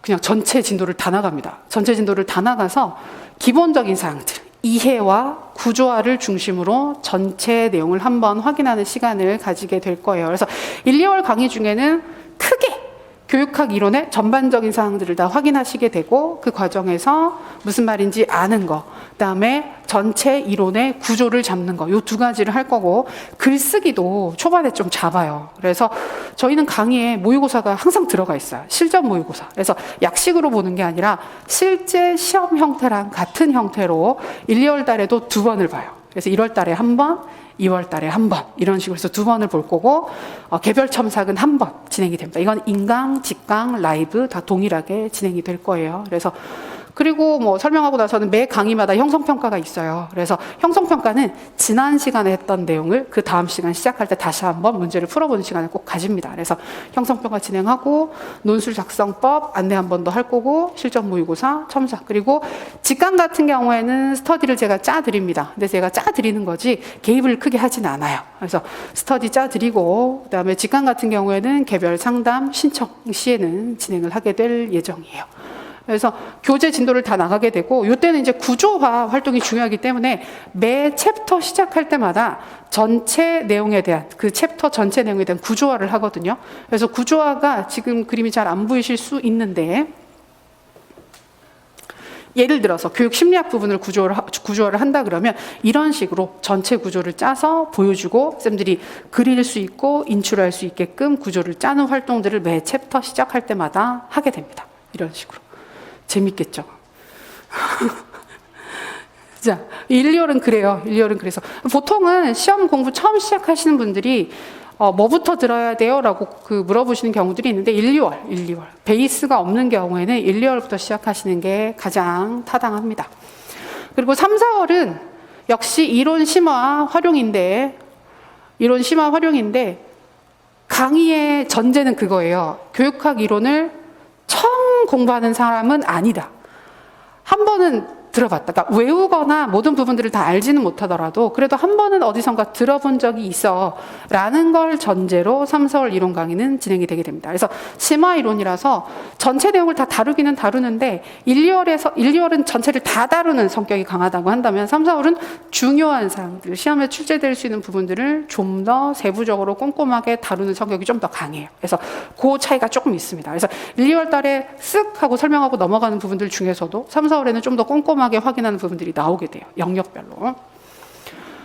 그래서 그 출제 가능한 실제 상황과 이론들을 연계하는, 그러니까 활용 연습이 이제 처음에 시작되는 그 시점입니다. 그래서 짧은 글쓰기 연습을 활용 중심으로 이때부터 들어가요. 1, 2월 달에는 그 부분을 크게 강조하진 않는데 3, 4월 달이 되게 되면 쌤들이 활동할 수 있는 짧은 글쓰기 활동들이 매 시간 나가게 됩니다. 그러면 알고 있는 사항들을 좀 활용해서 한 챕터, 한 단락을 쓰는 연습을 이때부터 하시게 될 거예요. 그래서 구조화 자료는 똑같이 나가고 형성평가, 그다음에 이론 활용 연습, 아까 오픈형 문항 쓰는 연습하고 모의고사는 또 2번 봅니다. 그래서 3월 달에 1번, 4월 달에 1번, 개별 첨삭 1번, 현장 첨삭 1번인데 요건 현장 첨삭은 현장에서 같이 첨삭하고 바로 피드백 주고 받는 거예요. 그래서 이거는 인강, 직강, 라이브 다 같이 똑같은 형태로 진행되게 됩니다. 교재는 같아요. 1, 2, 3, 4 교재는 같습니다. 교재는 같고 3, 4월 달에는 좀 부가적인 프린트 자료가 좀 더 나가고 1, 2월 달에는 구조화 자료 정도가 추가로 나가게 됩니다. 그리고 3, 4월 달에 암기 자료가 나가요. 이때부터 암기 처음 시작하는 시점이잖아요. 그래서 영역별로 키워드 암기할 수 있게끔 정리된 자료를 따로 드리면서 암기를 도와드립니다. 그리고 3, 4월 달에 오픈형 문제 어떤 식으로 연습하느냐 하면 이런 식으로 문제 기반 학습으로 수업을 진행할 때 적합한 과제의 성격과 활동의 구성을 설명하세요 라는 문제를 드리고 쌤들이 보통은 숙제로 과제로 이런 활동들을 해요. 그리고 나면 이 내용에 대해서 이런 식으로 이렇게 쓰고 피드백을 주고 쓰는 방법 확인하는 시간을 갖게 되는 거예요. 그래서 1, 2월 달이 이론을 전체적으로 다 확인하는 시간이었다면 3, 4월 같은 경우에는 좀 더 중요한 이론들을 확인하고 그 중요한 이론들이 실제 현장에서 문제에서 활용될 때 어떤 부분들을 중심으로 활용되는지를 좀 연습을 처음으로 시작하는 시점이라고 보시면 되겠습니다. 자, 5, 6월 달은 기출문제예요. 기출문제 중심으로 연습을 하는데 영역별. 그럼 교육 과정, 교육 심리, 교수 이론 및 공학 이런 식으로 영역을 쪼개서 여기 보면 논술 기출, 우리 중등 논술 기출과 중등 초등의 객관식 기출 이걸 봐야 되느냐? 봐야 돼요. 그 제법 관련되는 부분들에서 출제가 되고 있기 때문에 중요 영역들 같은 경우는 객관식 기출을 확인을 할 거고요. 5급 행정고시 2차 시험이 5급 행정, 보통 행정고시라고 하잖아요. 행정고시에서 교육직렬을 뽑을 때 2차 시험에서 교육학 서술형 시험을 봅니다. 근데 해당하는 부분의 문제 성격이 우리 시험이랑 되게 많이 비슷해요. 그래서 근데 요 부분들이 이제 최근에 출제된 부분들을 다 모아서 또 정리를 하거든요. 그래서 기출이 논술, 객관식, 5급 문제 중심으로 최근에 이슈들을 다 정리를 하게 됩니다. 그리고 이때부터는 모의고사가 4번이에요. 멋지죠? 모의고사가 4번이라는 얘기가 무슨 얘기냐면 2주에 한 번씩 본다는 얘기예요. 그래서 처음엔 모의고사 볼 때 되게 무서워요. 겁나고 하는데 5월달 즈음부터 해서 2주에 한 번씩 보기 시작하시면 아무것도 아니야. 쓸만해. 괜찮아. 점점 익숙해지신 게 중요하고 그다음에 시험 형태 자체가 실전 시험 형태로 똑같이 진행되기 때문에 편하실 겁니다. 그래서 개별 첨삭 2번 그다음에 현장 첨삭 2번 이 형태로 진행이 되게 됩니다. 구조화 자료 나가고 형성평가 똑같이 진행이 돼요. 그리고 요때는 문제집이 있어요. 그 기출문제 정리한 문제집이 있어서 그 문제집을 주로 교재를 가지고 수업을 하게 되고 부교재로 요약 노트가 있는데 이거는 저는 수업 시간에 아주 많이 쓰진 않아요. 그래서 이거는 보통 선택이라고 안내해 드려요. 그래서 개인적으로 정리한 자료가 있으면 그거 보셔도 되고 그다음에 나는 기본서 보는 게 편하더라. 그럼 기본서 같이 보셔도 되고 편안하게 활용하시면 됩니다.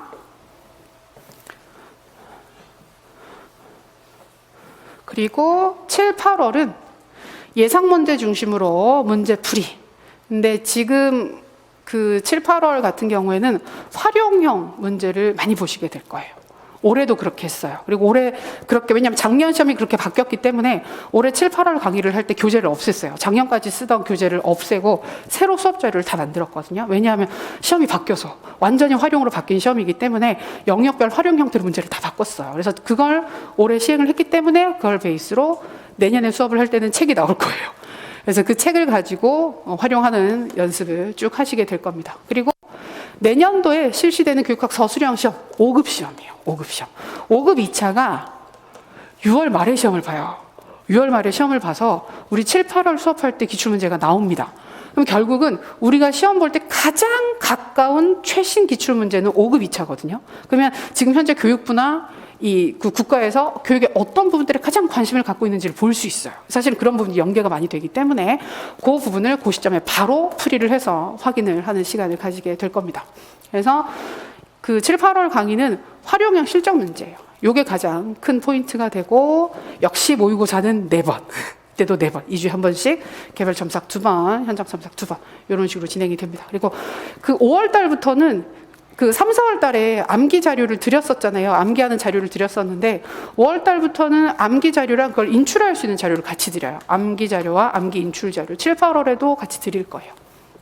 그리고 이게 뭐냐면 이게 올해 7, 8월에 실제로 수업했던 문제 사례거든요. 문제 사례라서 보면 문제가 있고 제시문 내용이 있고 배점 부분이 있는 거예요. 실제 시험처럼 이렇게 딱 쪼개는데 문제 부분을 보시게 되면 그 특정 가능성의 원리, 다경험의 원리를 활용해서 문제 사례를 설명을 하고 통합의 원리가 무엇인지 쓰고 통합의 원리를 활용했을 때 의의를 진로와 관련지어서 설명을 해봐라 이런 식으로 해서 제시문 문제 상황에 연계를 해서 진짜 올해 시험 나왔던 그 형태처럼 연습을 많이 했어요. 그래서 7, 8월 수업할 때는 쌤들이 사실 되게 힘들어했어요. 현재 수업하실 때 답을 찾기가 좀 힘들고 어려워라고 되게 많이 어려워하시긴 하셨는데 시험이 그렇게 나오니까 실제로 그런 부분들을 우리가 공부했었던 이론들을 배경으로 해서 연습하고 활용하는 시간을 7, 8월 달에 영역별로 되게 많이 하시게 돼요. 이때 다루는 문제 수가 되게 많아요. 7, 8월 달에. 그래서 이때 많이 다루게 될 거고, 이것도 비슷한 사례입니다. 이건 행정 부분에서 보면 뭐 특정 장학 기법을 2가지를 찾고 이걸 실행할 때 주의해야 될 사항을 2가지 서술을 해가지고 다 활용이거든요. 이런 부분들. 그래서 개념 알고 있을 때 어떤 식으로 실행할 수 있는지 그런 부분들 연습하는 문제들 많이 보시게 될 거예요. 그리고 9, 11월은 석 달을 묶어서 보통 진행을 하는데 보통 10주 정도 수업을 합니다. 10주 정도 수업을 해서 이때는 모의고사. 현장에서 계속 모의고사를 봐요. 그래서 저는 어떤 식으로 하느냐면 쌤들마다 조금씩 다르긴 한데 저는 월요일에는 모의고사를 2개를 봐요.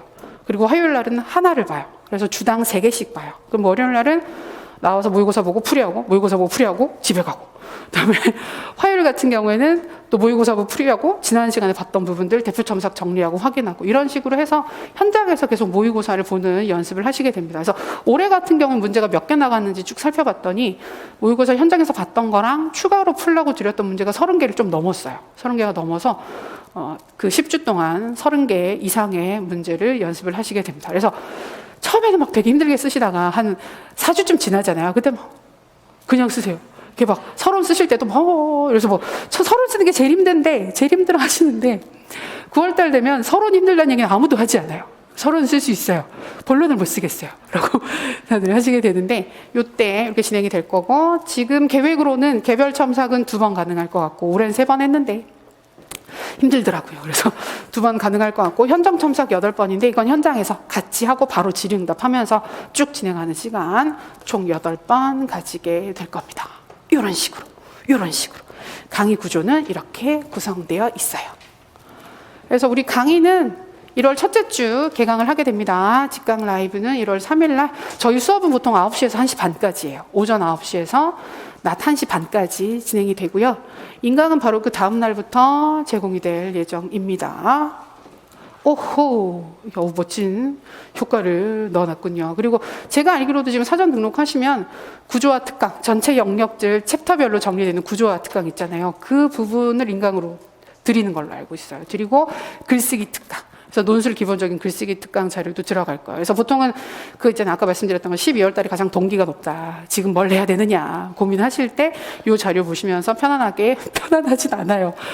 절대 편안하진 않은데 이 자료 보시면서 전체적인 사항들 확인하시는데 도움이 될 겁니다. 이런 식으로 구성되어 있고, 제가 시작할 때 이 얘기를 했어야 되는데 지금 라이브 듣고 계신 쌤들 질문 올리시면 되거든요. 질문 올리시면 그 부분들 또 듣고 제가 확인을 해서 답변을 드리는 시간을 가지도록 하겠습니다. 그래서 그거는 이제 아마 약간 시차가 있어서 질문 올라오면 제가 답 드릴 거고, 지금 현장에 나와 계신 쌤들도 다른 일정들이 있기 때문에 그 부분은 듣고 싶으시면 앉아서 들으시면 되고요.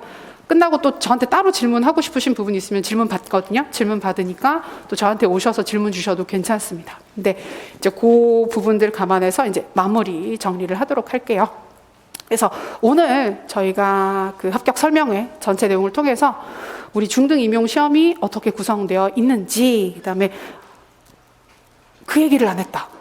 그 얘기만 하고 넘어갈게요.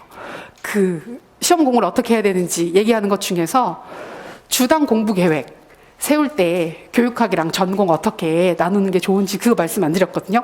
생각났으니까 그거 먼저 말씀드리고 정리를 할게요. 저희가 일주일 공부를 하잖아요. 일주일 공부를 하시면 죄송해요. 하루는 쉬셔야 합니다. 설마 일주일 내내 공부하려고 생각하신 거 아니죠? 그렇죠? 처음엔 그렇게 생각하세요. 나는 뭐 쉴 자격이 없어요. 지금까지 늘 쉬어왔어요. 그래서 공부를 할 거예요. 그래서 일주일 잡으시는 경우들이 있는데 오래 못해요. 오래 못하고 그렇게 하시면 한두 달 공부하시다가 보통 아파요. 아파서 중반 이후부터는 내가 무엇을 위해서 교사를 한단 말인가 이러면서 막 허무해지고 막 아파지고 그래서 중간에 흐지부지 되거든요. 그래서 우리는 공부를 많이 하려고 공부를 하는 게 아니라 시험에 합격하려고 공부를 하는 거예요. 그걸 잊으면 안 돼요. 시험에 합격하려고 공부를 하는 거다. 그래서 일주일 중에 하루는 쉽니다. 그게 무슨 요일이건 내가 편안한 일정에 따라서 쉬시는데 절대 쉬면 안 되는 요일은 토요일. 토요일은 쉬지 않습니다. 왜? 토요일은 시험을 보는 날이기 때문에. 특히 후반부에 가게 되면 토요일 날은 반드시 하루 종일 그 시험 시간에 맞춰가지고 공부를 하게끔 하거든요. 그래서 토요일을 빼고 자기가 편한 날 하루를 잡아서 쉬는 날로 잡으시고 그럼 나머지 6일을 공부할 수 있잖아요. 6일을 공부할 수 있으면 저는 보통 많이 말씀을 드리는 게 1월 달부터 한 4월 달까지는 날짜를 나누어서 공부를 하는 게 조금 더 효율적이에요. 근데 매일매일 다 하라고 충고를 하시는 분들도 있어요. 그것도 일리가 있어요. 그리고 이론적으로도 타당해요. 근데 공부량이 너무 많은 상황이기 때문에 초반부에는 정말 허덕허덕 하면서 공부를 하시게 되거든요. 그래서 저는 보통 교육학 수업이 월화에 있으면 월화는 교육학만 공부하는 날로 잡아서 하루 종일 교육학만 하시고 다른 날은 전부 다 전공을 하세요. 하루 빼고. 그러니까 그게 초반에는 효율적이에요. 그러니까 우리가 공부를 해보면 총 10시간 공부를 할 수 있을 때 6시간 공부를 할 수 있을 때 그 6시간 공부를 할 때 과목을 3개를 쪼개서 2시간씩 매일매일 하게 되면 유지는 잘 되는 게 맞는데 공부 양은 적어요. 근데 하루에 6시간을 한 과목을 다 하게 되면 좀 더 많이 할 수 있는 건 맞아요. 그래서 초반부에는 절대적인 공부 양 자체가 많이 부족하고 그걸 확보하는 게 힘든 시점이기 때문에 날짜를 나누어서 이틀은 교육학을 하고 나머지는 전공을 한다. 근데 이 이틀을 교육학을 공부하는 게 1년 중 교육학 공부를 가장 많이 하는 양이 되어야 합니다. 앞으로 점점 줄여나갈 겁니다. 교육학 공부 시간 자체는. 그래서 보통 1월 달부터 4월 달까지는 요 정도 일정으로 공부를 하시다가 5월 달쯤 되게 되면 그때부터 쪼개는 거예요. 공부를 쪼개서 매일매일 쪼개서 하는 형태로 바꾸시는 게 좋아요. 그래서 이제 공부 상태에 따라서 다르긴 하지만 오전 시간이건 오후 시간이건 좀 나누어서 교육학 공부를 4시간 정도 하면 나머지를 다 전공을 한다. 이런 식으로 좀 나눠서 하시는 건 중반 이후부터는 나눠서 하신다. 근데 쌤들이 절대적으로 지키셔야 하는 공부의 양은 전공 공부가 어떻게 진행을 되든지 간에 어떻게 하시든지 간에 교육학 공부 양보다 2배 이상은 많아야 돼요. 그러니까 그게 정말 미니멈입니다. 근데 이 부분을 잘못 계산하시면 어떤 분들은 전 반반 하고 있다. 교육학 반, 전공 반, 20점, 80점인데 반반하면 큰일이 나죠. 안 됩니다. 그래서 원래는 점수만 놓고 보면 4배를 해야 돼요. 전공을. 근데 그 시간은 절대 안 나와요. 4배를 할 수 있는 시간이 진짜 죽어도 잘 안 나와요. 후반부에 되면 할 수는 있는데 전반에는 좀 힘들어요. 그래서 우리가 교육학 공부랑 전공 공부 초반부에 시간을 구분을 할 때 아무리 전공 공부를 못해도 교육학 공부보다 2배 이상은 해야 된다. 이게 진짜 마지노선이라고 생각을 하시고 그 이상의 양을 전공에 투입할 수 있도록 유지를 해주시는 게 좋습니다. 그래서 이렇게 쭉쭉쭉 하시다 보면 7, 8월, 9, 10월 달이 되면 어떤 정도 느낌으로 공부를 하시느냐 하면 월화 수업을 듣잖아요. 그럼 1시 반에 수업이 끝나요. 그럼 1시 반에 수업이 끝나면 식사하시고 복습하는 시간을 1-2시간 갖고 끝이에요. 복습하는 시간 1-2시간 갖고 교육학은 끝이고 다 전공을 하시고 나머지 다른 날 오전 시간에 1-2시간 정도 교육학 보는 정도로 끝나야 돼요. 모든 게. 다른 모든 시간들은 전공에 쏟을 수 있어야 돼요. 그리고 쌤들 초반부에 하시는 되게 큰 실수 중에 하나가 뭐냐면 그거 나눠서 공부하시는 게 있어요. 1, 2월 달에는 교육학을 잡겠다.